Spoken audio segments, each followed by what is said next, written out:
Is Laurie Filmer, also known as Laurie Shaver, and as my attorney, Mr. Wiggs, has just stated, he is representing me for the charges of second-degree murder of my ex-husband, Michael Shaver.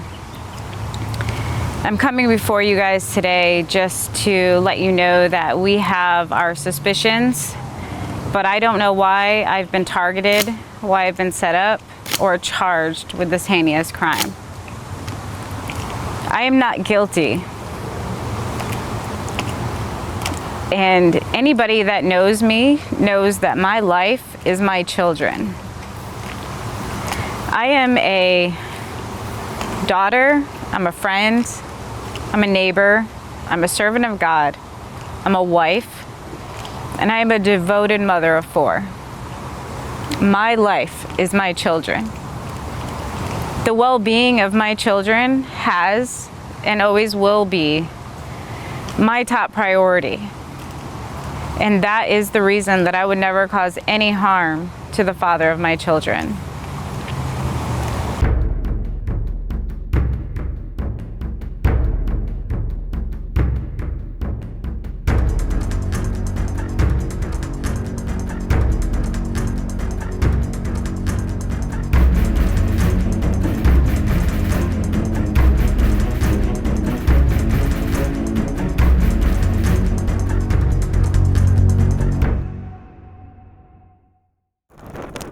In the rural town of Claremont, Florida, Michael and Laurie Shaver appeared to be living their version of the American dream.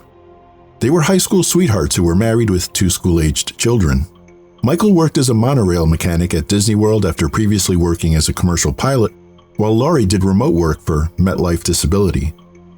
In March 2014, they purchased their forever home, a ranch-style house on 5 acres complete with a horse barn and pastures. Yet, despite the ideal setting, their marriage was in a state of decline. Their relationship was marked by frequent disputes and police interactions, and Laurie had twice filed for protective injunctions against Michael. In September 2014, things took a darker turn when a heated argument between them escalated into violence. Laurie claimed Michael pushed her against a wall and pointed a gun at her. There was a struggle over the firearm, forcing Laurie to flee with their 2 young kids. Police arrived to find bruises on Laurie's arms and a cut on Michael's forehead, signs of a physical altercation. Michael admitted to the fight, but claimed it was Laurie who retrieved the gun, allegedly saying, "I'm gonna end this now." Ultimately, Michael was arrested for domestic battery. Still, there were no charges of aggravated assault with a firearm filed against either. It was a case of he said, she said, and the children were too young to provide any meaningful testimony. This incident was just another example of the mounting volatility that had plagued their relationship for years. The couple separated in November 2014 and dated others before attempting a reconciliation around May 2015. According to court records, Laurie claimed she permanently kicked Michael out on November 7, 2015.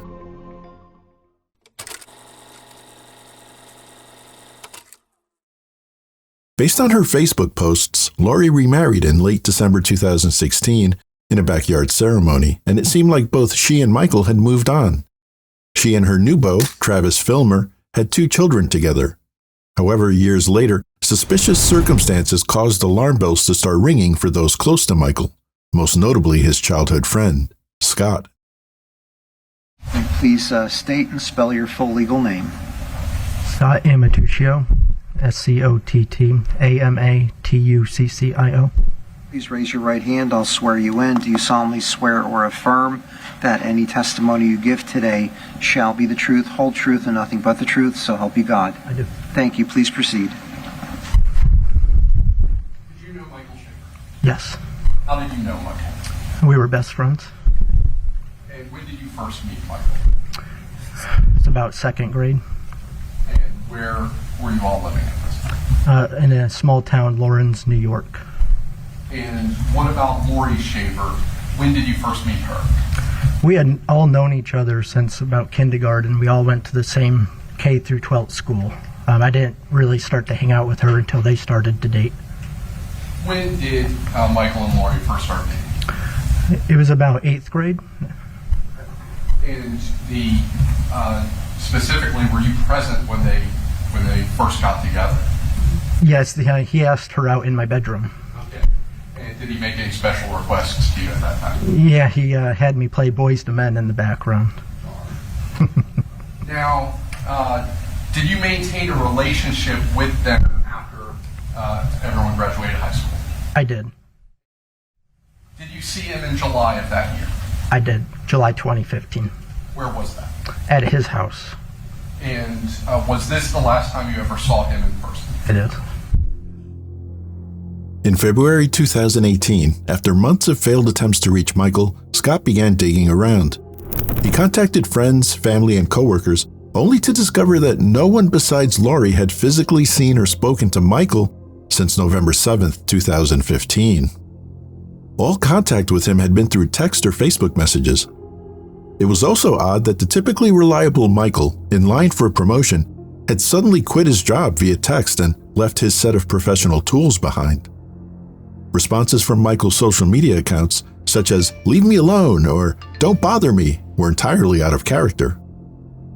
Naturally, Scott reached out to Laurie, who told him Michael had abandoned the family years ago, but Michael's family wasn't convinced, insisting he'd never leave his kids or quit his job so impulsively. One detail especially bothered Scott: the concrete slab with a fire pit that appeared on the Shaver property shortly after Michael disappeared, just before Laurie's new husband moved in. With nothing making sense, Scott filed a missing persons report with the local sheriff's office on behalf of Michael's family in New York. Deputies from the Lake County Sheriff's Office soon arrived and conducted a welfare check at the Shaver home. Laurie calmly told them that Michael had left in 2015 and was living in Georgia. She appeared cooperative, allowing deputies to search the house and answering all their questions, until they asked about the concrete slab by the fire pit. At that point, Laurie's demeanor shifted and she refused to cooperate further, talking about a lawyer and demanding they leave. That marked the official start of the investigation into Michael Shaver's disappearance. As the probe progressed, it became apparent to officers by the day that Michael Shaver was no longer alive, as his driver's license, passport, and FAA pilot's medical certificate all expired. Additionally, there was no personal bank account or credit card activity in his name. As investigators questioned those in Michael's inner circle, they learned that Laurie had previously claimed a coworker named Robert Mercado picked Michael up in a black vehicle and drove him to Georgia in November 2015. In later court testimony, Mercado addressed this claim. Please raise your right hand and I'll swear you in. Do you solemnly swear or affirm that any testimony you give today shall be the truth, whole truth, and nothing but the truth, so help you God? Yes, sir. Thank you, sir. Please proceed. Can you please introduce yourself to the jury? Hi, my name's Robert Mercado. Did you know Michael Shaver? Yes. How did you know Michael? We first met at work in our apprenticeship, mechanical apprenticeship, and from there on we hit it off. When you talk about your apprenticeship at work, where did you? At Walt Disney World. And were you guys going through the apprenticeship at the same time? We ended up at the same location. He was a year ahead of me. How long is that apprenticeship? It's a 4-year apprenticeship. Now, through Michael Shaver, did you ever meet his wife, Laurie Shaver? Yes. And did you ever go over to their house to visit or socialize? Yes, multiple times. And in November of 2015, what kind of vehicle did you have? I had a gray Explorer. And in November of 2015, did you ever go pick Michael Shaver up from his home and take him anywhere so he could leave his family? No. Did you ever take him to Georgia and drop him off anywhere up there? No.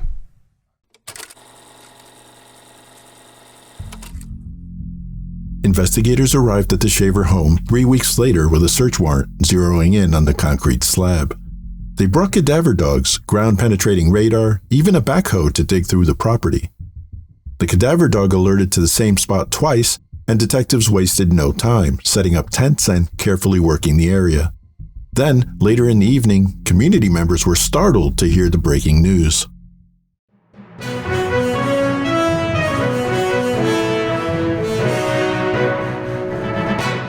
Neighbors reacting after the sheriff's office say they found possible human bones. Nauseating, actually. You know, it just makes you sick at your stomach.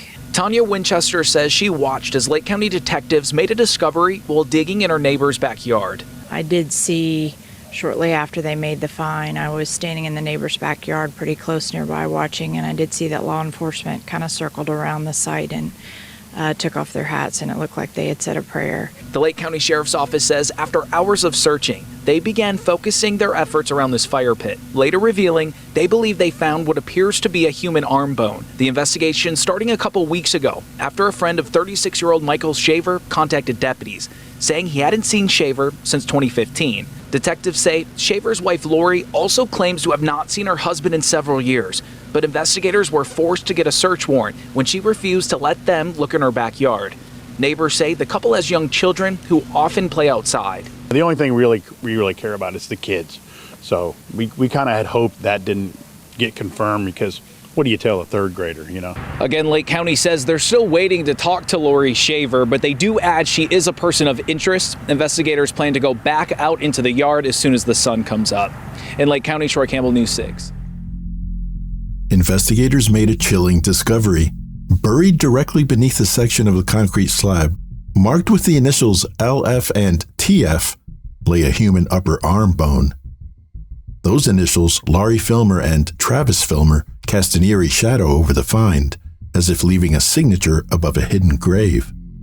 The remains were sent to the medical examiner for DNA testing. Deputies quickly secured another warrant to search inside the house. The next day, additional fully skeletonized remains were found. Eventually, all body parts were recovered, solidifying the grim reality of Michael Shaver's fate. On June 15, 2018, the Lake County Sheriff's Department announced the human remains found on the Shaver property were positively identified using dental records and familial DNA. Autopsy findings show the cause of death to be a single gunshot wound to the back of the head from a .38 caliber handgun.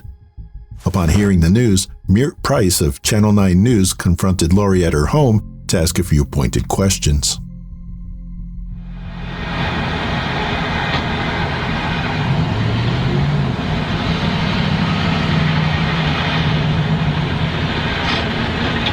Can you tell us anything about how those remains got under the fire pit?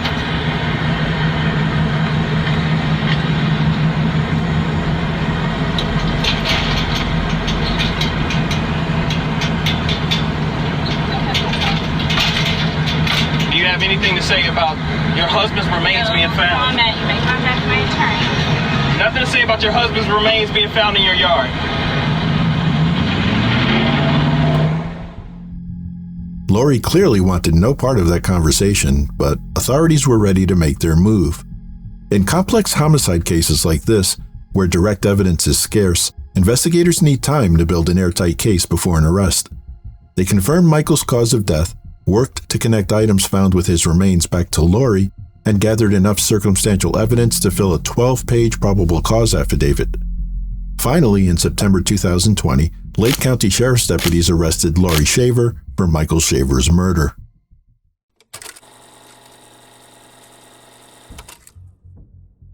In a highly disturbing and detailed 10-page probable cause affidavit, investigators outline the evidence they believe indicates Laurie Shaver committed murder. The investigation concluded that, at the time of his disappearance, Laurie was the last person seen with Michael and the only adult living on the property where his body was found. After Michael's disappearance, she allegedly lied about him going to Georgia, built a fire pit over his grave, drained his bank accounts, and sold his belongings. Laurie also used Michael's identity on Facebook to convince others he was still alive, traced back to her home's IP address. Forensic testing indicated the bullet that killed Michael came from a type of gun Laurie owned, but could not link it to a specific firearm. Laurie was charged with second-degree murder and accessory after the fact, facing up to life in prison if convicted. With bail set at $50,000 for the murder and $2,000 for accessory, she bonded out just 3 months later. Laurie was ordered to wear an ankle monitor and was barred from contacting Michael's family. Meanwhile, Laurie's attorney wasted little time mounting a public defense. They set up an online fundraising account titled "I'm Innocent," with a video summarizing their defense. In the March 2021 video, attorney Jeffrey Wiggs shared his take on what really happened. He claimed that after Michael left the home, Laurie began dating a military veteran with a possible special forces background. This man allegedly bragged about killing without a trace and advised Laurie to pour concrete for a patio. When they broke up, Laurie remarried, later using that concrete to finish the patio, unaware Michael was buried beneath it.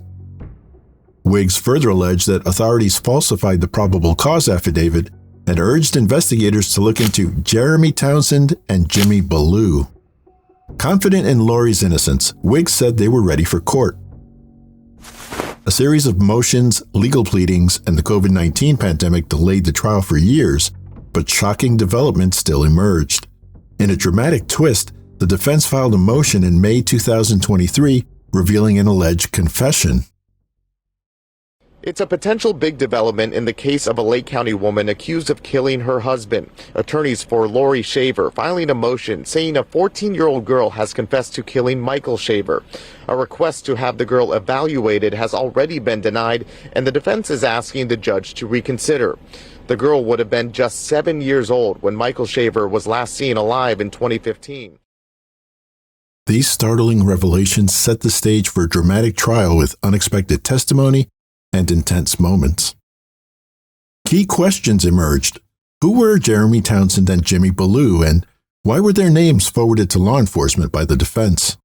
What role did Laurie's daughter really play, and ultimately, would there be justice for Michael Shaver?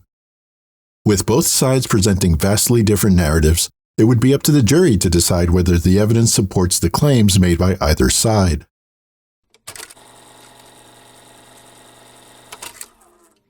Now, did that, the card that came with those flowers, did that include a message? It did. And can you go ahead and read that message to the jury, please?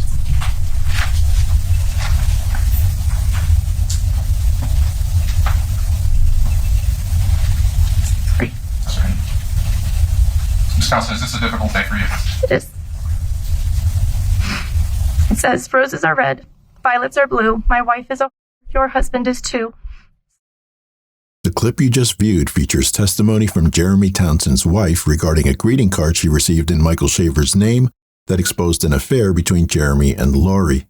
We will revisit that clip shortly. In opening statements, the state presented what it believed to be overwhelming evidence. They told the jury Michael Shaver had vanished sometime between November 7th and 10th, with no activity on his cell phone or bank accounts tied to him after that period. His social media accounts were being used by Laurie. He was shot by a caliber weapon that Laurie possessed and later sold, and his remains were found buried in Laurie's yard. The state argued that, in the end, Laurie had the means, motive, and opportunity, and the decision to convict was simply a logical conclusion. Ladies and gentlemen, as I said, this is a case about common sense. When you look at all the evidence, you listen to the testimony of all the witnesses, you examine all the circumstances, not the least of which is Michael Shaver's body was found buried under a concrete slab in the backyard of the defendant's residence. There can only be one common sense conclusion, and that is that the defendant is guilty beyond any reasonable doubt. Thank you so much for your time. Thank you, Mr. Mosley. The defense responded this case was not just about common sense. It was about the evidence, or lack thereof. No forensics, no ballistics, no DNA directly connected Laurie to Michael's murder. Attorney Wiggs then offered an alternate theory with a plot twist that Christopher Nolan would envy. Now, what happened was Mr. Townsend was having this affair with Laurie, and Mr. Shaver was not supposed to be at the residence. Morning arrives, Mr. Shaver arrives on the scene, begins battering Laurie Shaver. He wants her back. She was chattel to him, just like a car or a piece of property. And she informs him, we're not going back. And she starts getting the diggings being done. Minor child heard this. Isabel. Isabel says she's going to tell the truth. And I'm going to tell you what happened. And as she relays, is she's at the residence with her mom. And then walks Michael, carrying on. He starts to battle his wife. And as Bill hears, I'm gonna kill you. She hears a lot of commotion. She hears her mother begging, leave me alone, leave me alone. She walks in the room. She'll testify. And poor old Michael is sitting in a chair with his foot on Laurie Shaver's head as Laurie's gasping. And Michael is sitting there threatening to kill her. And this young girl, in desperation and in fear, runs and retrieves a firearm. As she believes she shot Michael, she thinks she did. She says she thought she hit him. She believes she hit him.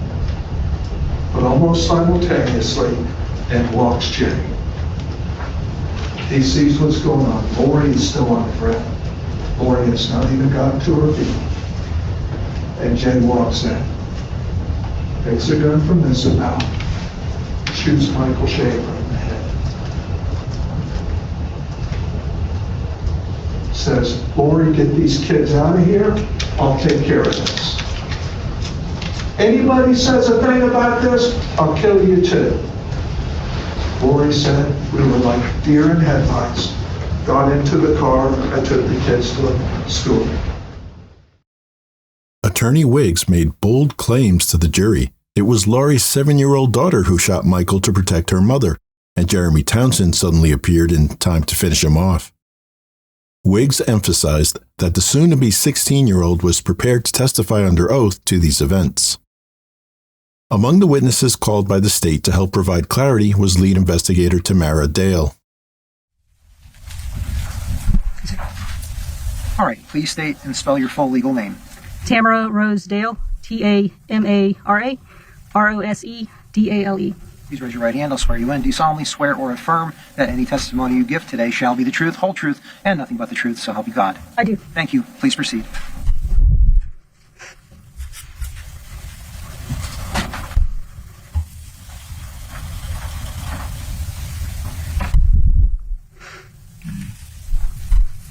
Please introduce yourself. Yes, sir. Good morning. My name is Tamara Dale. Where do you work? Lake County Sheriff's Office. How long have you worked there? Been there for 21 years. And what is your current position? I'm a lieutenant in criminal investigations. So unfortunately, lieutenant is a lot of administrative duties now, but I supervise detectives, specifically major crimes detectives, homicide, sex crimes, child abuse. Back in 2018. 2018, I was a sergeant in criminal investigations. And how did you become involved in the investigation relating to the death of Michael Shaver? So the lead detective in that case, she moved positions just within criminal investigations, and I became her supervisor, her sergeant at the time, and the case moved with her. When did that occur? I don't remember exactly when she moved positions, but I think it was sometime in 2018. Now, at some point, did Detective Doria leave? Yes, she did. And when she left, did you kind of step up in order to take on some of the responsibilities of this investigation at that point? Yes, I did. Now, during the course of this investigation, were you provided with potential names from Mr. Wiggs that he thought you needed to look into and investigate? We were, yes, sir. And what were those names? Jeremy Townsend and James or Jimmy Ballou. And were those individuals interviewed? They were. And did law enforcement go and look into the assertions made by Mr. Wiggs about them? Yes, sir.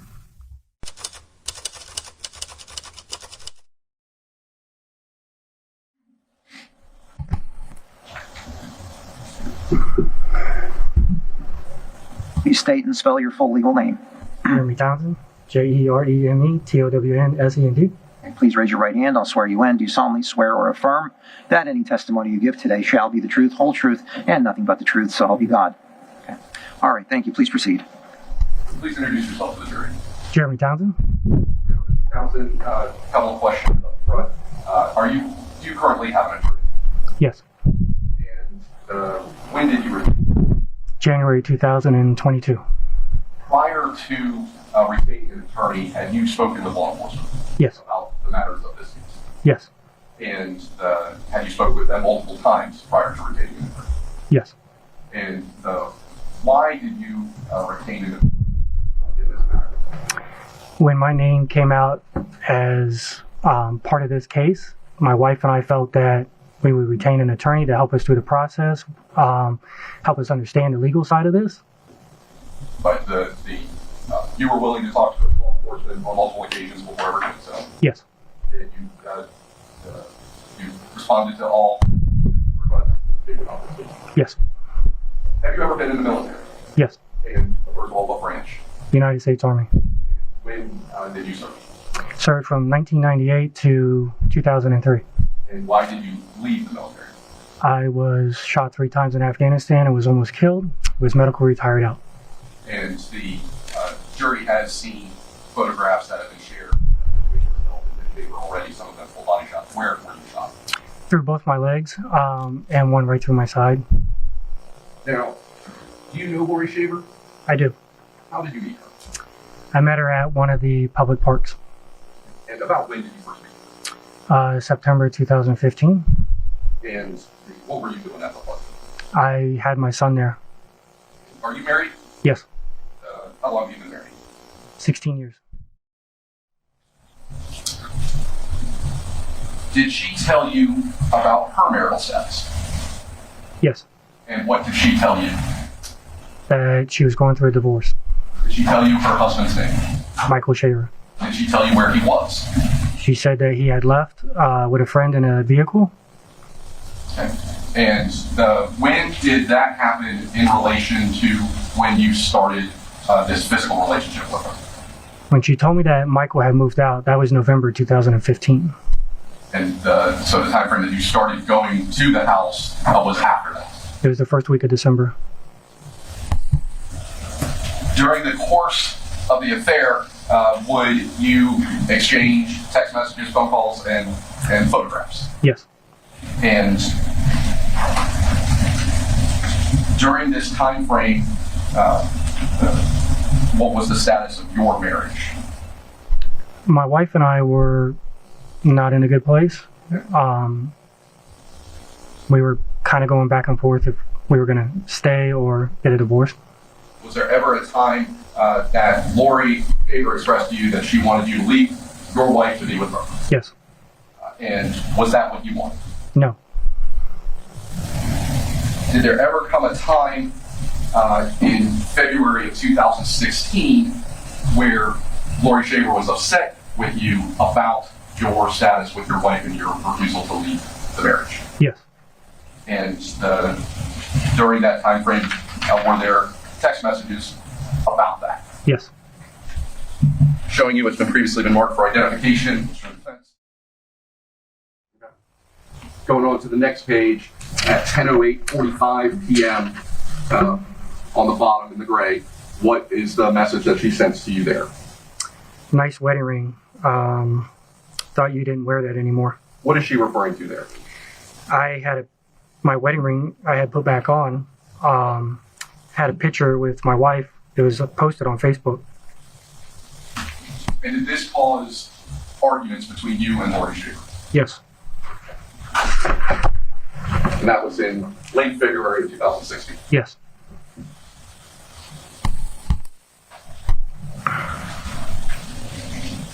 Sometime after that, did you learn that your wife found out about the affair?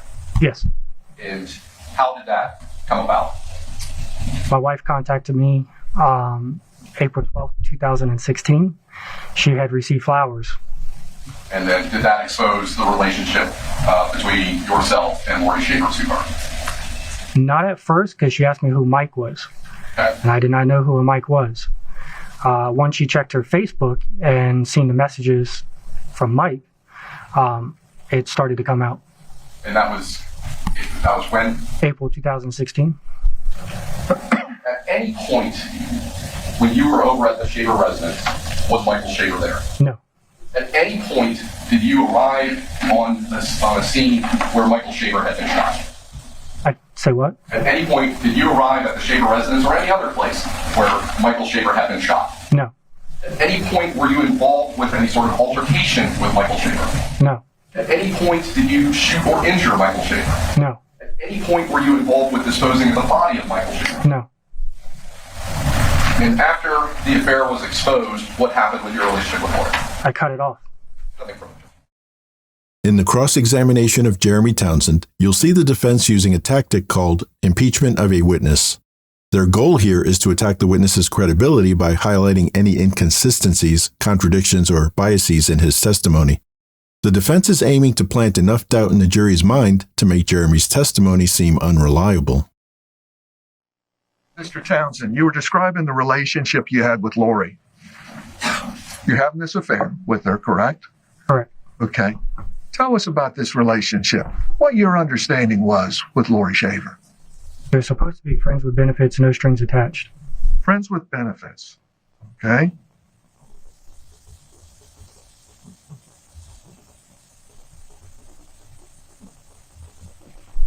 And yet you're still contemplating a divorce at that time, correct? Correct. Okay, so there was a discussion. A discussion about what? Now, your position is you had no knowledge of Michael Shaver being shot, correct? Correct. Okay. You weren't in the house, correct? Correct. Now, you knew the Shaver children, correct? I didn't know them, like, on a personal basis. I knew she had children. I only seen them a handful of times. Okay. A handful of times. You're there 2-3 times a week, okay? The kids were in school.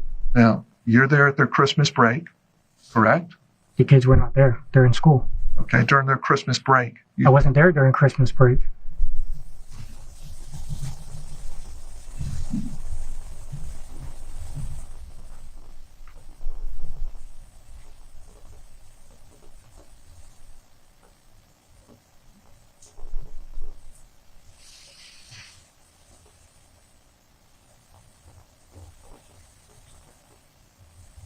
When was Michael shot? I don't know that. Okay. Did you ever make a statement indicating to the contrary? I'm going to show you your deposition again, sir.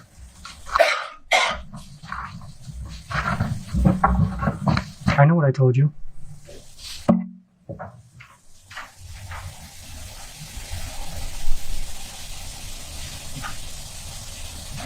Okay.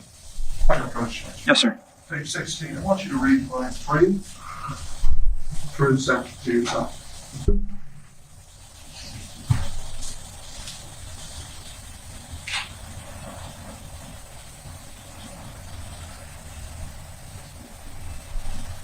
Yeah. Finished? Huh? Okay.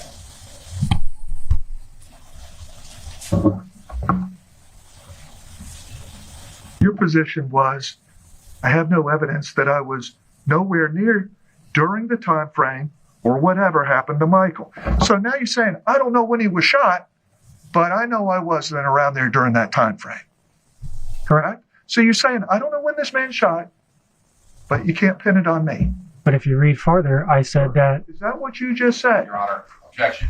I'm trying to answer the question. No, you can rehabilitate your own witness. All right, and Mr. Wiggs is correct. So please answer the question directly, and so once the question's asked, answer it directly, and then move on. Thank you. Right? So you don't know when he was killed, but you're saying you can't pin it on me. I was nowhere around without knowledge when he was killed. Correct, sir? That's what you stated in your deposition. No, it's not. I just read it to you. You just read it yourself. But like I said, if you read farther... Sir, that's what you said, right? Your Honor, can we approach with the transcript? Sidebar, please. Please inquire. Did you, in that deposition, tell Mr. Wiggs repeatedly that you do not know when Michael Shaver was killed? Correct. And that statement that Mr. Wiggs was reading about, I have evidence that I was nowhere near during the time frame or whatever happened to Michael Shaver, did you say at least 4 times after that you did not know when he was shot? Correct. As far as September, your memory about when you first met Ms. Shaver at deposition, you said you didn't remember, and today you said that you first met her in the park in September of 2015. So what happened in between the deposition and today that helped with your memory? went back through all the old text messages to refresh my memory, because this is going on almost 10 years ago. I don't remember everything I did during that period of time. So to refresh myself, if I was asked that question, I would know how to answer it. So I went back through all the old text messages and figured out when I seen Ms. Shaver. Nothing further, Judge. All right, thank you, Mr. Wiggs. Nothing further. Thank you, Judge. Thank you. And may the witness be released from his subpoena. Yes, sir. All right.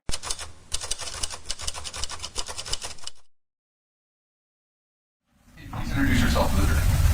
I'm Jimmy. How y'all doing? Do you know Laurie Shaver? Yes. When did you first meet Laurie Shaver? This is in the summer of 14. And where did you meet her? Don Mealy Chevrolet.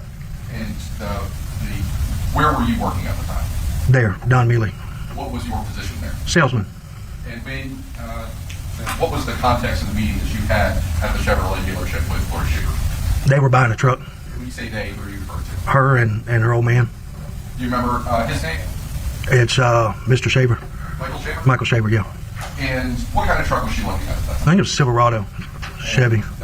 Did they end up purchasing a vehicle that first time that they went to the dealership? No. Did there come a time that she returned to the dealership? Yes. And when she returned to the dealership, do you remember how she was dressed?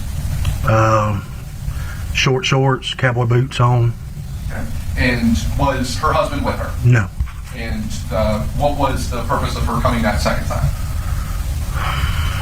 I really don't remember, to be honest with you. It was something to do with we owed them something or something for the truck, I believe. Did they end up purchasing a vehicle? Yeah, they did, yeah. After that purchase had been completed, did you end up texting with Laurie Shaver back and forth? Yeah, about the truck and all. And at some point, did those text messages move on to something other than just the truck purchase? Yeah. Did you end up having a physical relationship with the defendant? Yeah, me and my girlfriend split up.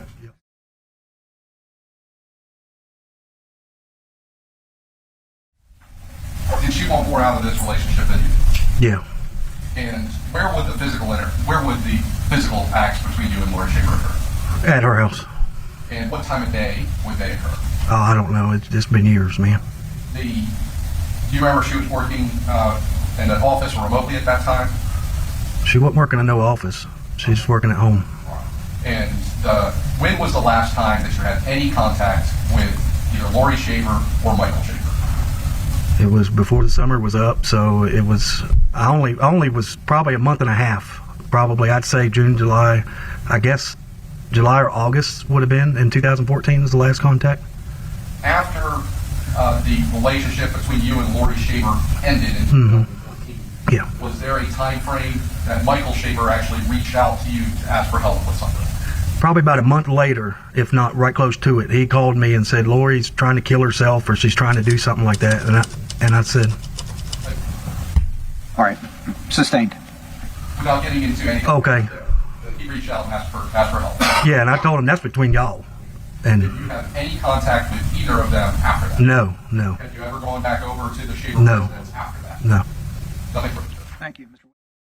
Jeremy Townsend and Jimmy Ballou were both questioned by authorities. After a thorough investigation, neither was implicated in any crimes related to this case. On the trial's third day, Jeremy Townsend's wife was called by the state to testify about how Laurie posed as Michael Shaver on Facebook to expose her affair with Jeremy. This was important for the state because it demonstrated Laurie's deliberate attempts to manipulate others and create a false narrative after Michael's disappearance.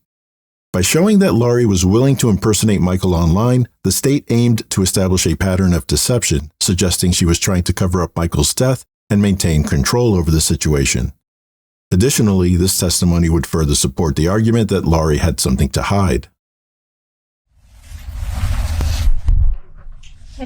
Please state and spell your full legal name. My name is Vanessa Townsend, VANESSATOWNSEND. Please raise your right hand and I'll swear you in. Do you solemnly swear or affirm that any testimony you give today shall be the truth, whole truth, and nothing but the truth, so help you God? I do. Thank you. Please proceed. Why don't you please introduce yourself to the jury? I'm Vanessa Townsend. Did you know Jeremy Townsend? I do. How do you know? He's my husband. When did you get here? April 12th, 2008. And do you have children together? We do. How many? 1. How old is your child? 14. And In 2016, where were you working? Pine Ridge Elementary. And what was your position there? A teacher. Did you work there the whole school year, 2015 to 2016? Correct. Ms. Council, did you receive an unexpected delivery? I did. And what was that delivery? Flowers. And did those flowers come with a card? They did. Is that the card that you received with the flowers? It is. And is that in the same or substantially same condition as when you received that? It is. And after receiving that, did you eventually turn this over to law enforcement? I did. Your Honor, this kind of statement moves State's Exhibit T into evidence as State's number 30. All right, objections overruled. State's T will be entered into evidence as State's number 30. Now, did that, the card that came with those flowers, did that include a message? It did. And can you go ahead and read that message to the jury, please?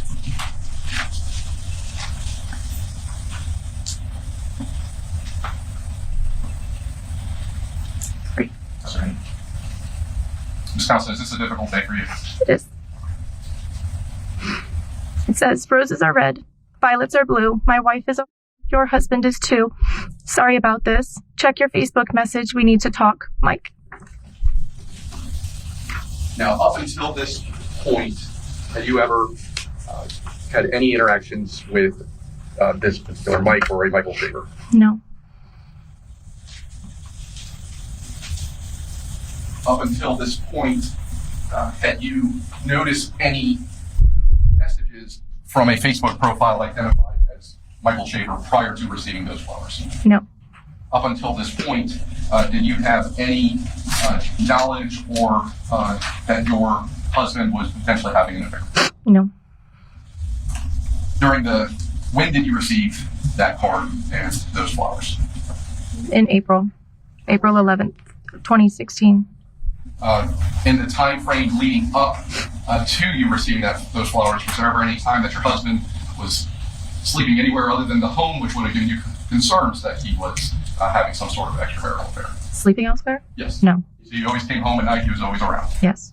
Now, after you received that card, did you in fact did you have a Facebook profile at that point? I did.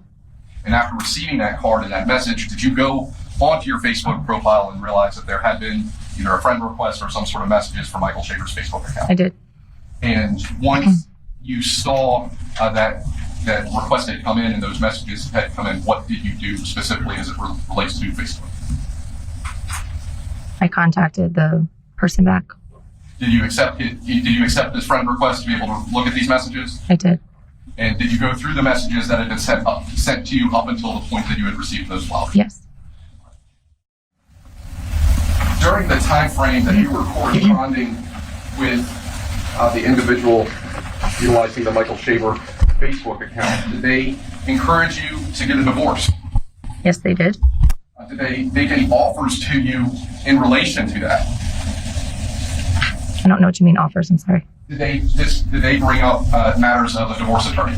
Yes, they did. They recommended one.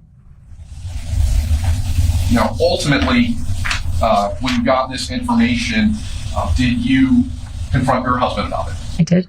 And at that time, did you both decide to stay together, married, and in a relationship? We did. And when did that process and that period of time begin? For the end of April, May. And after that period of time, was there ever instances where Mr. Townsend left unknown, was out of places that you weren't aware of during that time frame? No.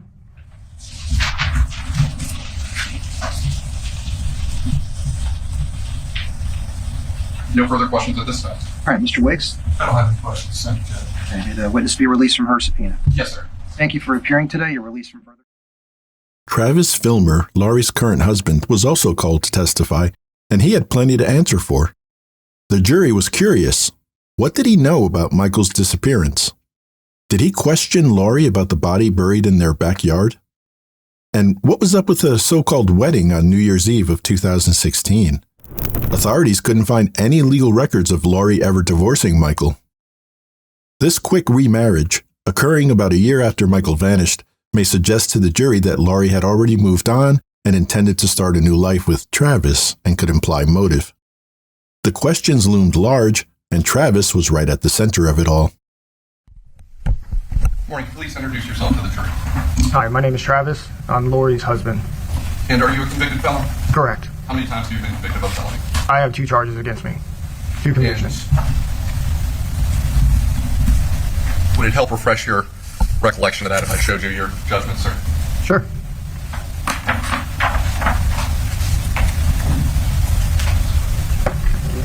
Do you remember that case?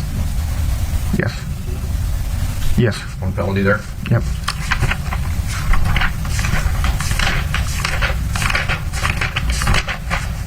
In this case, 2 felonies there. Oh, so when I was 18, that was 2? So you have a total of 3? Okay, yep. You agree with that? I do. Now, you said you're Laurie Shaver's husband. Correct. Can you identify her point around the important vehicles? Laurie's right there. And which seat is she sitting in? The second. And how did you meet Ms. Shaver? I met Miss Filmer at through my brother. He knew her from the gym, and he introduced us at her residence at a get-together that he had put together with his now current wife. And when was that get-together? Late January 2016, I believe. And why did your brother put together a gathering at her house?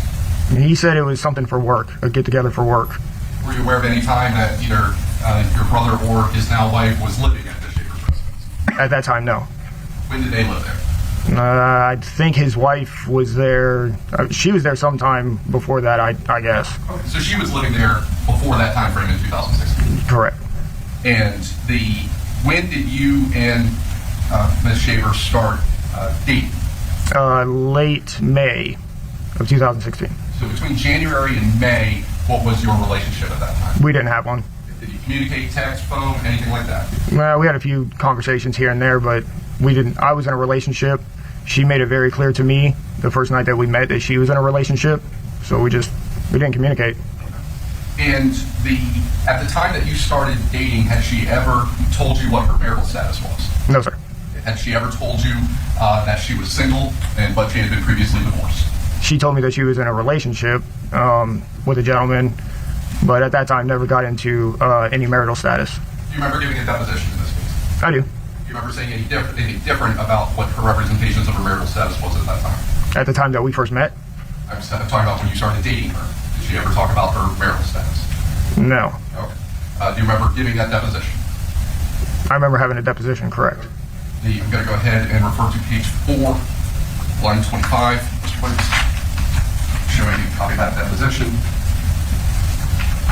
Go ahead and read to yourself line 24 and 25. Yeah, that didn't happen at that time.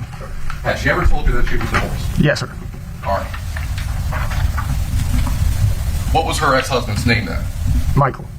And what did she tell you about the whereabouts of her ex-husband at that time? She just told me that they were divorced and that he wanted nothing to do with the family, did not know where he was, and he was not around. And had she expressed to you that he left and wasn't having contact with the children? Correct. And how long did you date until you moved into her home? A few months. Do you remember about when you actually moved in, what month it would have been? Probably July, late July. And who all was living at that home at that time? Laurie, her 2 kids, and Becca. And Rebecca is? Rebecca. Yeah. That would be your brother's girlfriend at the time? Correct. Now, and they're now married? Correct. How long did Rebecca stay living in that home? I don't know. Did she end up moving out around December 31st, 2006? I have no idea. And in December 31st, 2015, did you have some sort of commitment ceremony with Laurie Shaver? I'm sorry, you just said December 31st, 2015. Thank you for correcting me. December 31st, 2016. Yes, sir. All right. And when you say commitment ceremony, what is that? Just a commitment to each other under God. And had you had any discussions about why you wouldn't just get legally married at that point? Yes, sir. And why did she tell you that she didn't want to get legally married? Laurie, when we were talking about marriage, in conversation, told me that she did not want to sign. All right, sidebar, please. Why did she tell you she did not want to get legally married? She told me that due to the extreme trauma and abuse of her previous marriage, she did not want to sign a contract with another man that she felt like gives the man to make her property. All right. Do you remember giving a deposition where I asked you a very similar question? Yes, sir. And at that time you said she didn't want to get married because she had financial issues. 100%. Okay. So not what you just said. No. But financial. Together with what I just said. All right. I'm going to go ahead and show you that deposition. Just going to go ahead and ask you to reference that section where you're talking about that. That's the state advice of the page and line that they're referencing. Yes, please recite the page and line number. Thank you. It is page 8, lines 8 through 11.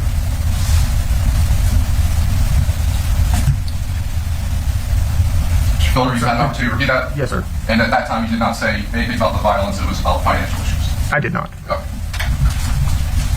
But now when you're testifying, when your wife is facing murder charges, now your testimony has changed. She was facing murder charges when we had that deposition. But your testimony has changed. It has not. Okay. Now in September of 2016, did you help pour a cement slab in the backyard of the residence where you are now living? I did. And who helped you with that? Laurie. Did your brother help you with that as well? No, sir. In order to do that, did you go and rent a cement mixer from Home Depot? I did. Right. I'm showing you, show the fence. It's been previously marked as State's Exhibit AA. You recognize this receipt? Sure. And is that the receipt for the cement mixer that you rented to help pour this? Yeah, it looks like one. All right. Your Honor, this time the state removes State's AA into evidence as State's number 27. Any objection? No objection. Without objection, State's AA will be moved into evidence as State's number 27. And can you go ahead and just read out when that was rented? When it was rented? Yes. The date says 9/12/2016. Okay.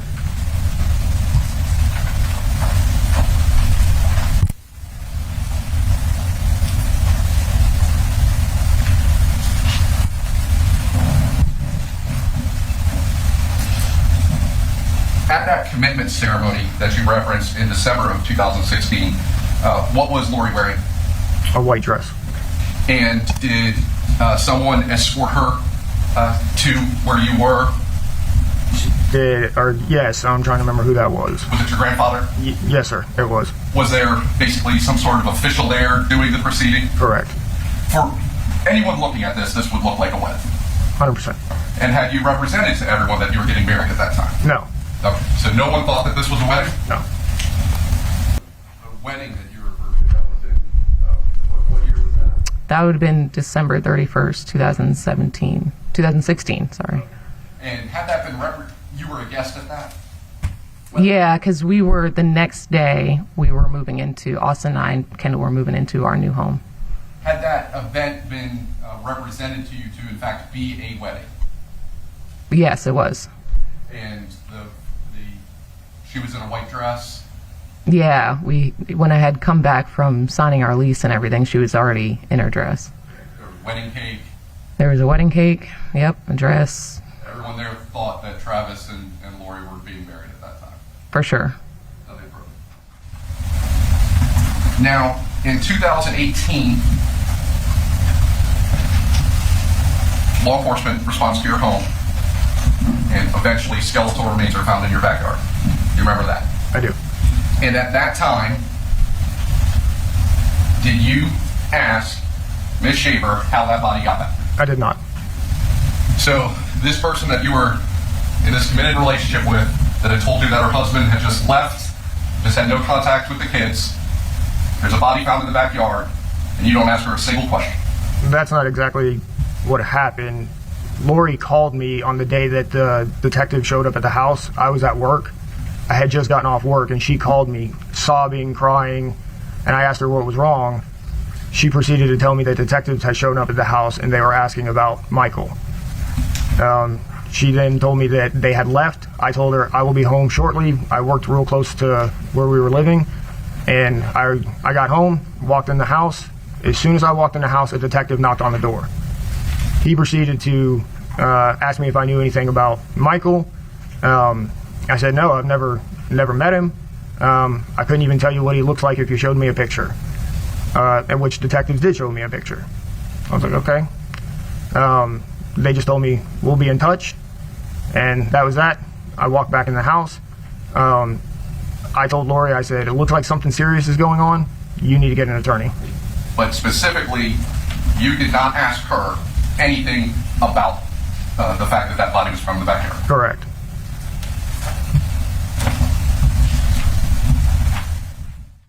After the body was discovered, did you speak with law enforcement?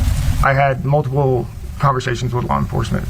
Did you ever make the statement, it is not that he is, statement relaying from Ms. Shaver, that it is not that he is missing, it is that he is no longer walking the face of this earth? Have you ever made that statement to law enforcement? Thank you for bringing that up, because there's a point of clarification. I understand. Sir, please don't argue. Please answer the question. Yes, sir. I did not make that statement. Okay. You never made that statement to law enforcement? Not exactly as you're saying it, no. Did you ever make that statement to Robert Prober? Not as you're saying it, no.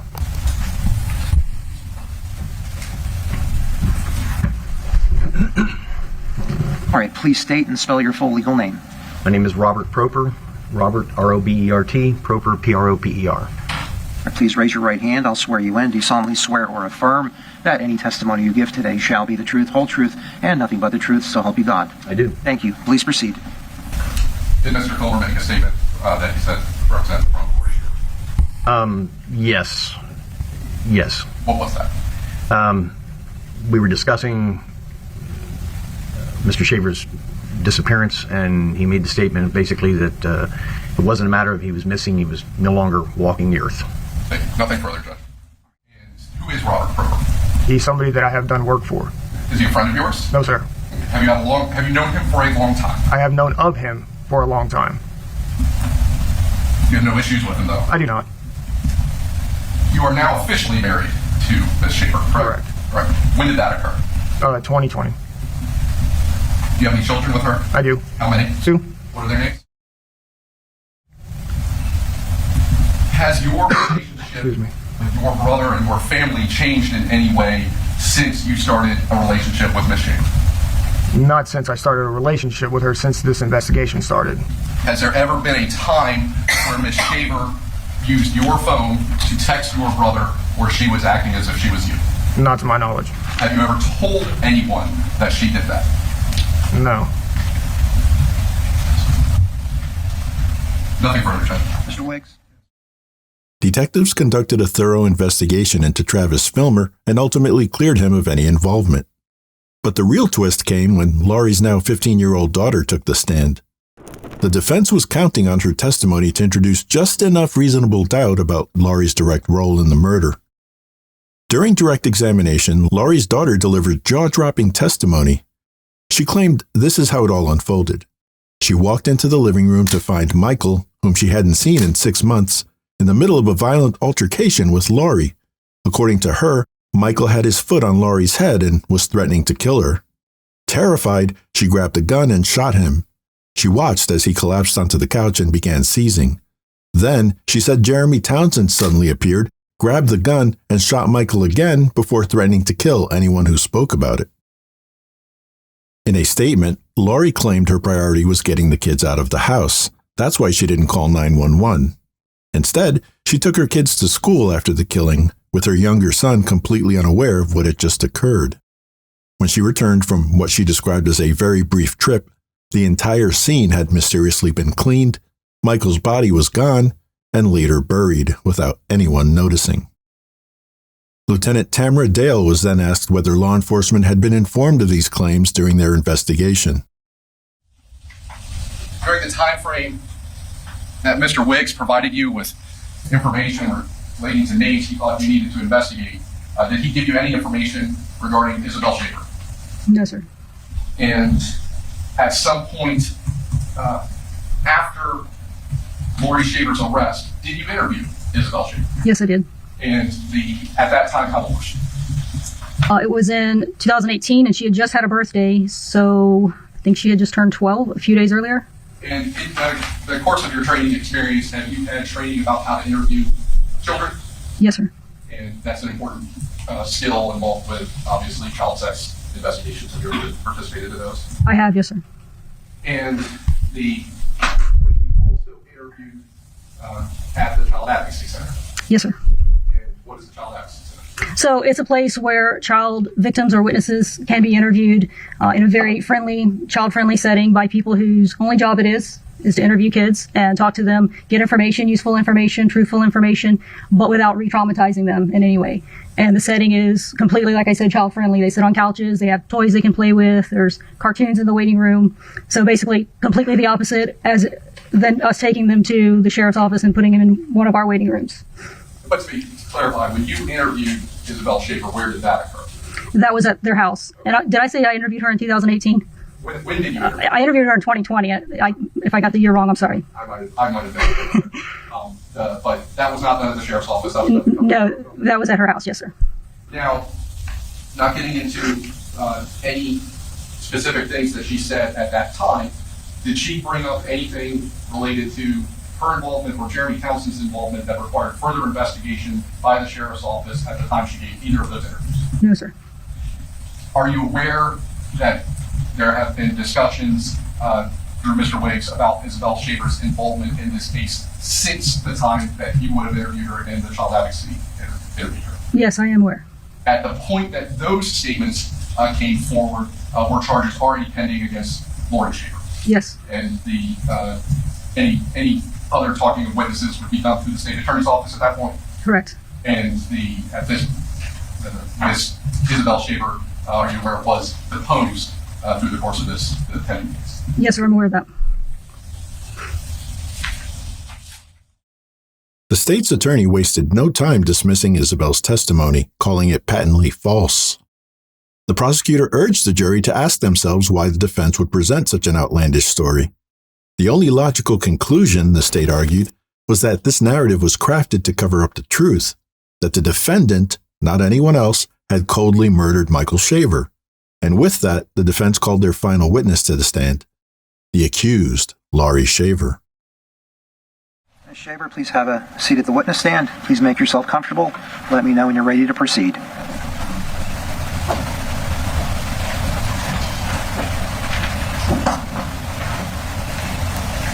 Please state and spell your full legal name.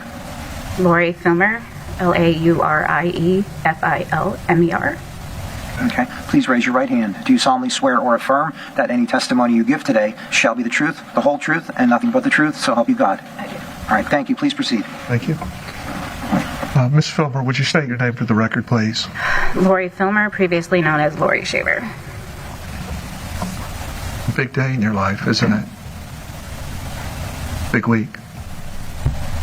It's been several years, hasn't it, Ms. Filmer?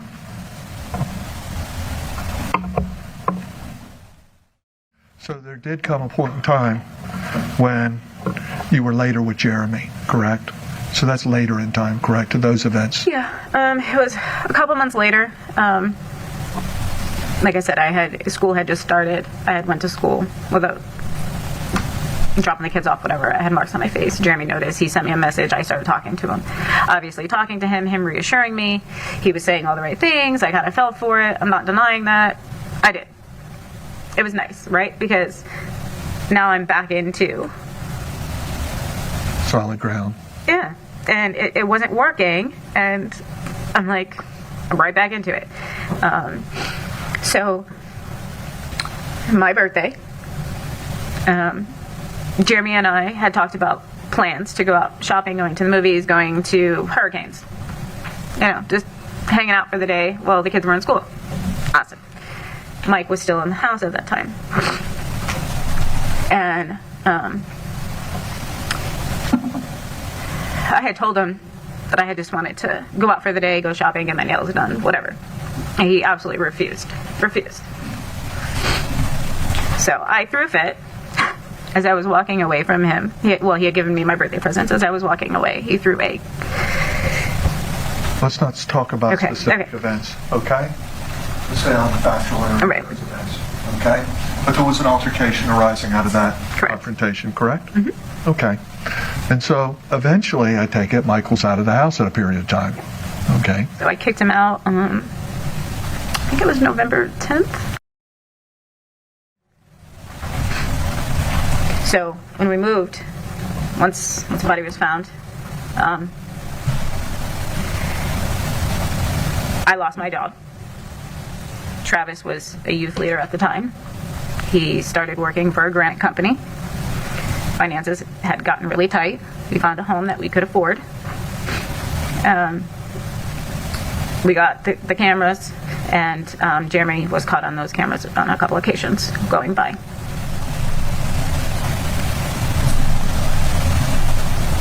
If I seen him now, I would not recognize him if he was standing in front of me. Go back a bit. You spoke about, and you have images, clear images, as to the events that would happen on a regular basis. Let's reflect back on that, though. Were these acts events that would cause serious bodily harm to you? Yes. Were these events that would involve, likewise, domestic violence, shouting, and threats? Yes, that and more. Okay. Do you believe that you would be here today but for the act of Isabel? Sorry, what?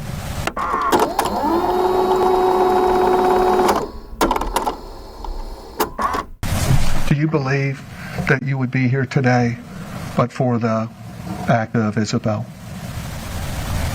Sorry, what? The event where Michael was shot, Isabel acted, came to your aid. Do you believe you might not be alive but for Isabel and or Jay? Correct, yeah. Laurie, have you testified from your heart the truth of these events? Have I left anything out that you feel that you need to tell the juries to clarify any issues that you've spoken of at this stage? I mean, there's a lot I would like to get out. Okay, direct me to the topic. I know we can't go into the detail of these events, though. Okay. Aside from that, is there anything else?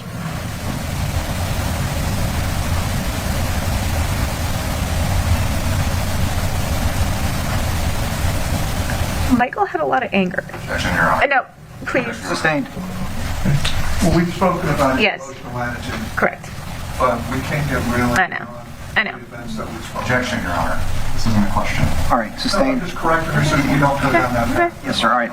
Please ask a question if you wish. So, aside from the issues that we've spoken about, the temperament and the disposition and the atmosphere, and all the matters that we've discussed, is there anything else that you feel that the jury should know? Objection, Your Honor. Calls for narrative. It is not a question.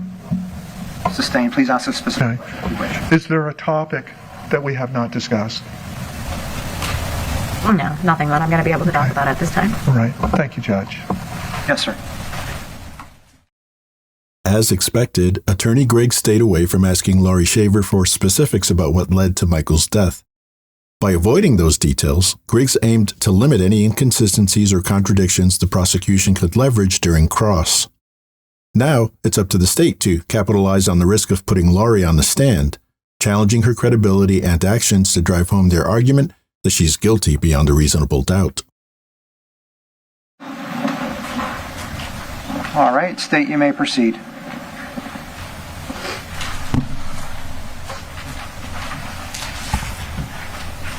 Ms. Shaver, in the beginning of your testimony, I believe you may have misspoke. Mr. Wiggs asked you when you were married to Mike Shaver, and you said May of 2016. When did you get married to Michael Shaver? 2006. Okay. That's okay. Now, the biggest question I have for you, because you didn't mention it once in your entire story, is when did your husband get killed? The exact date I cannot recall. It was beginning of May of 2016. It was not November. Okay. So sometime, you don't know, but sometime in May of 2016 is when this happened. Okay. Now, after he left in November of 2015.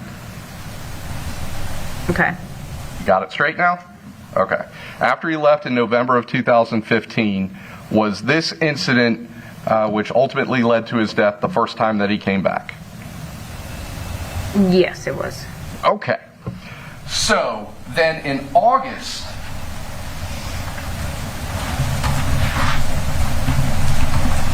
I'm sorry. You're saying you actually started a relationship with Jeremy Townsend in August of 2015? We started talking in August, and Michael was still at the residence. Okay. So after November of 2015, he does not come back to the house. Correct. So that check that was sent to him and deposited in his account, he would not have received, correct? I don't know. He got his mail. How did he get his mail if he wasn't at the house? The mailbox was not at my residence. It was at the end of the road. Okay. So after he left in November of 2015, are you saying that he would just come by every day to pick up his mail? I don't know what he did. Now, did you ever tell anyone that after he left in November of 2015 that he was in jail for failing to pay child support? I did.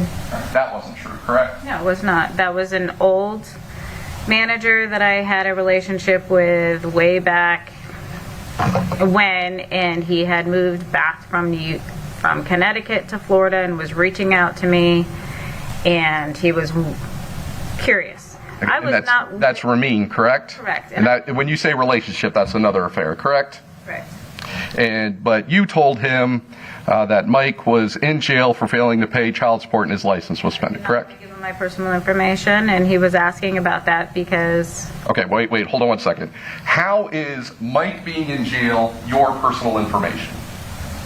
Accurate personal information, because he was questioning.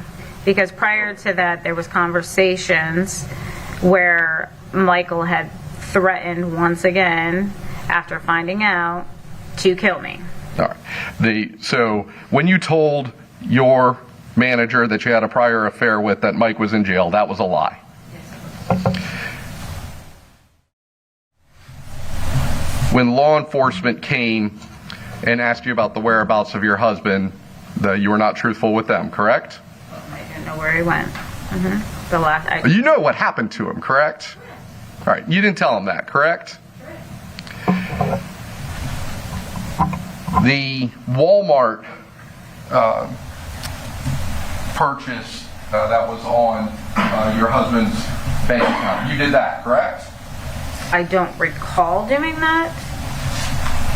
That was sent to your house with your name on it, correct? Yeah. All right. I don't recall the exact parameters around it or what I bought or anything like that. So this event happens in May of 2016, correct? Yes? Yes. Your relationship with Jeremy Townsend ends very tumultuously in May of 2016, correct? Yes? Yes. And your relationship with Travis Filmer then begins in May of 2016, correct? He came over at the end of May. Yes. And you were actually engaged to him in July of 2016, correct? Yes. In April of 2016, Rebecca Urbanowski was living with you, correct? Right. Okay. And the fire pit itself was built in March of 2016? I guess so. That's when you posted it, right? Yeah. And then how big was your property? 5 acres. And out of all of that land, you just happened to choose the area where your dead husband's body was found to put that cement slab. That's basically what you're saying here, correct? No, because I did not know his body was there. It went there because the area was already dug out. Quite a coincidence, you'd agree, correct? No, not necessarily. Not if you realize the whole parameters of what came first and how that all transpired. Like I said, that was something that Jeremy and I had originally talked about doing because I had gotten rid of the animals and we had the fire pit and we were talking about wanting to, it was his suggestion to put in concrete. So the March 2016 is when you put that fire pit in, and 2 months later is when your husband is killed on your property, correct? Yes. But the concrete was not poured until September. Correct, by you and your now husband. Yes, but I had no knowledge that he was under there. If I was trying to cover him up, why would I do that so many months later? And only... I haven't asked you a question, ma'am.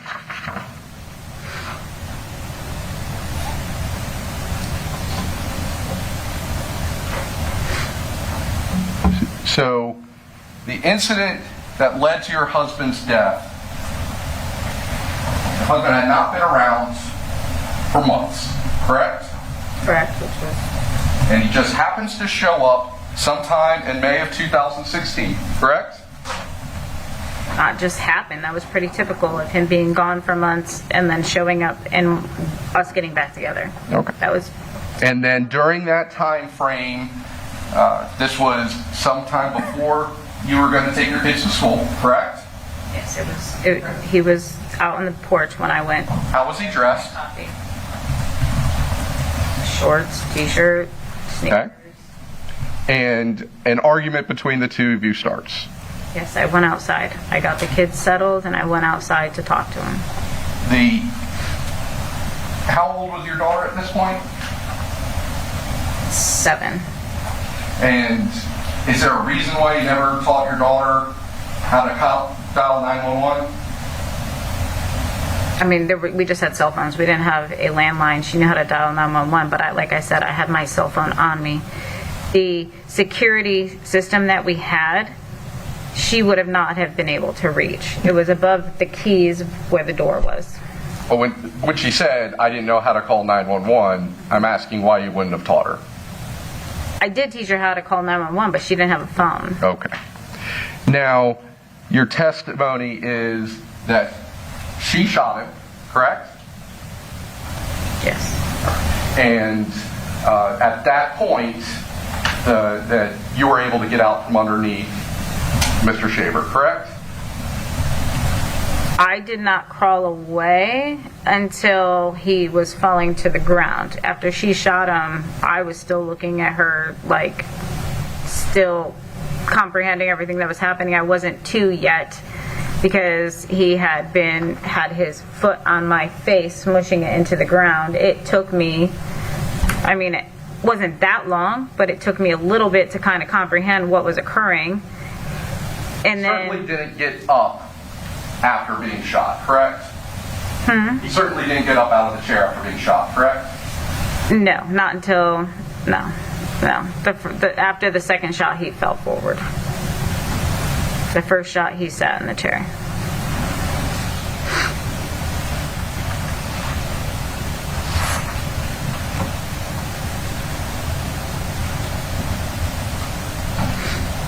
At the time of his death, Mike Shaver was about 5'3"? 5'3"? Mm-hmm. 5'8", 5'10". Okay. Now, I'm 5'2". The probable cause affidavit around the time of his arrest listed him at 5'3" and 130 pounds. You're saying that's inaccurate? That was probably me. Okay, you weren't arrested, right? What? His probable cause from 2014? Yes. You're saying that 5'3" and 130 pounds is inaccurate, is what you're saying? Yes, that's okay. not definitely probably not what's on his driver's license. He was not 5'3". He was like 5'8" and 150, 160 pounds.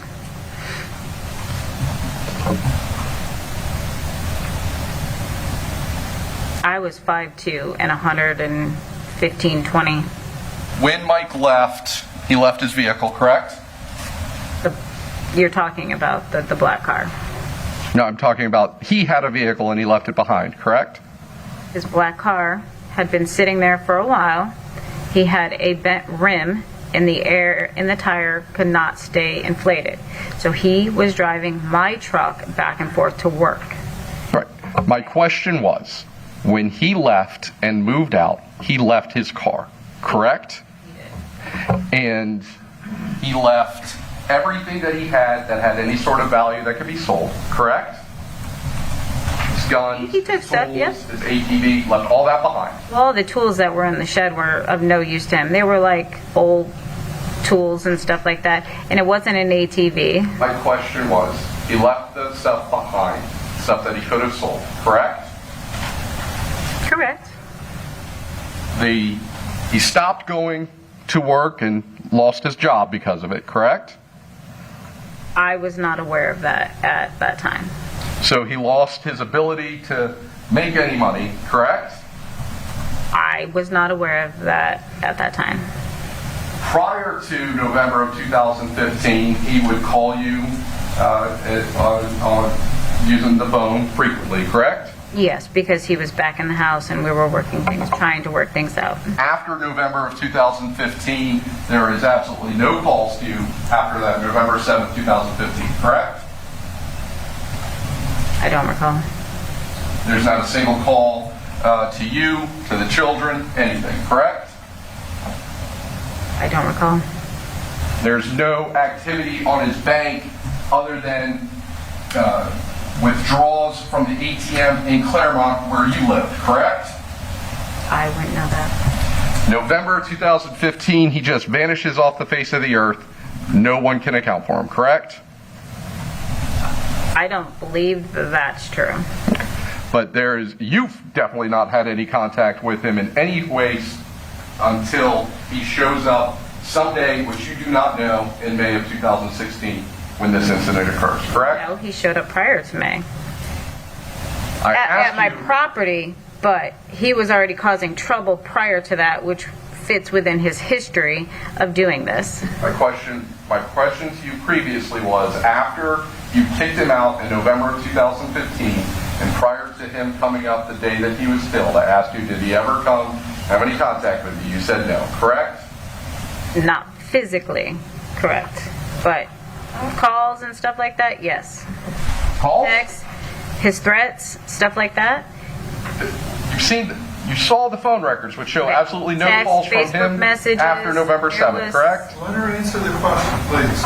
All right, He was- please allow the witness to finish. Thank you. He was communicating with Jeremy. I believe he had sent me text. He had sent me a nasty text prior to that, telling me I was just like my mom, something to that effect. He was communicating. From your IP address? I don't know that that's my IP address. How can you verify that? Because it's the same IP address that your account that you says you used posted on as well. Okay, how do we know that he didn't post on my or log into my Facebook? Anything else?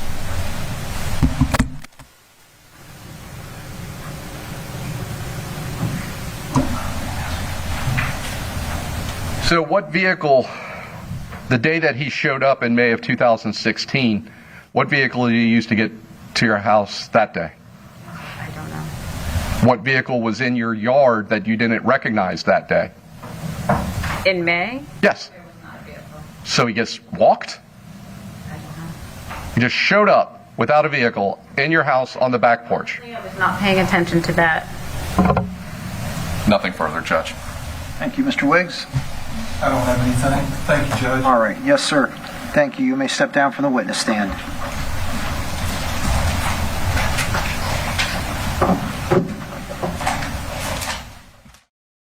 In closing, the state argued Laurie Shaver was the only one with something to gain from Michael's death. They walked the jury through each piece of compelling circumstantial evidence, including the fact that Laurie posted on Facebook about pouring a concrete slab on her property right over the spot where Michael's body was discovered years later. The state drilled down on the defense's story, saying it simply didn't add up. Laurie's young daughter supposedly shoots Michael, then Jeremy Townsend conveniently shows up, takes the gun, shoots him again, and threatens anyone who might talk. The state made it clear that version of events defied all logic. On the contrary, the defense pointed out that the case was built entirely on circumstantial evidence. Attorney Griggs reminded the jury that there were no forensics, no ballistics, and no DNA directly tying Laurie to Michael's death. He maintained that Isabel's testimony offered a plausible alternative explanation and claimed there was more than enough reasonable doubt for an acquittal. After both sides presented their starkly different versions of what happened to Michael Shaver, the case was left in the jury's hands. Their task was to sift through the evidence, evaluate the testimonies, and decide the truth. It would take them just 4 hours to render a verdict. Thank you.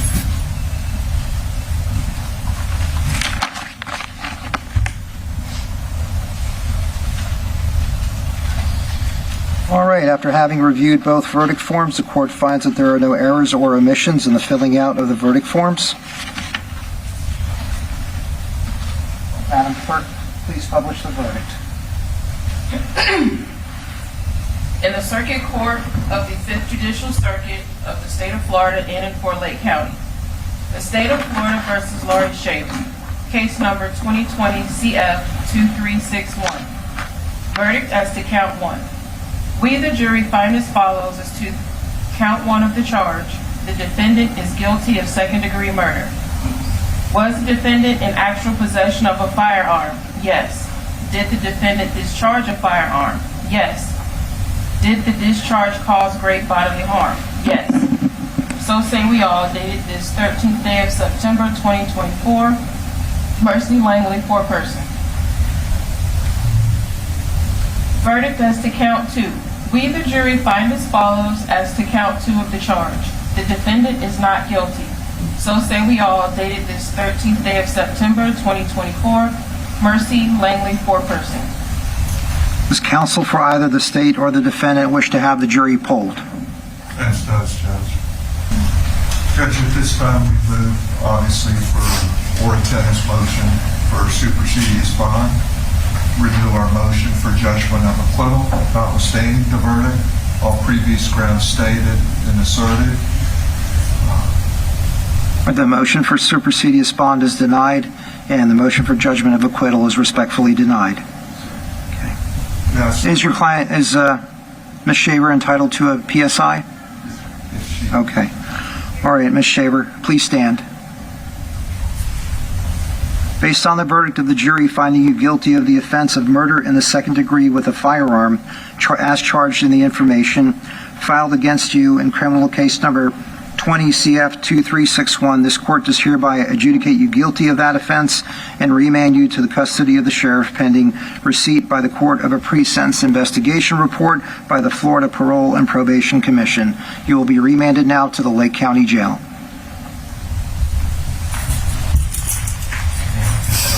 Let's set a sentencing date, Madam Clerk. What's 60 days out?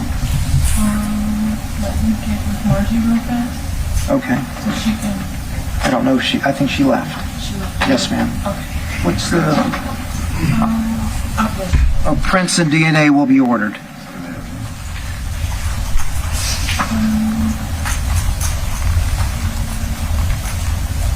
Is there a November date? We can do our November sentencing date is November 25th. All right, November 25th. At what time? 9? Private attorney? Yes, sir. 9 o'clock. November 25th at 9 a.m. will be sentencing. Tentatively, pending the receipt of the PSI. Yes, sir.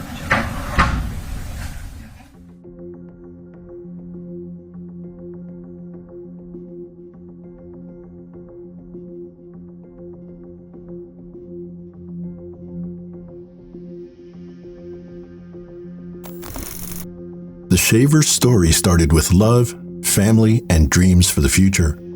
But it unraveled into a dark tale of betrayal and death. Nearly 10 years later, justice has finally caught up with Laurie Shaver. The jury's verdict was unmistakable. Every piece of evidence, every question answered and unanswered, every lie layered over the truth led to this moment. Michael Shaver's life had been buried under concrete and deceit. But this case proves one thing. When trust is broken and honesty buried, it's only a matter of time before the truth finds its way to the surface.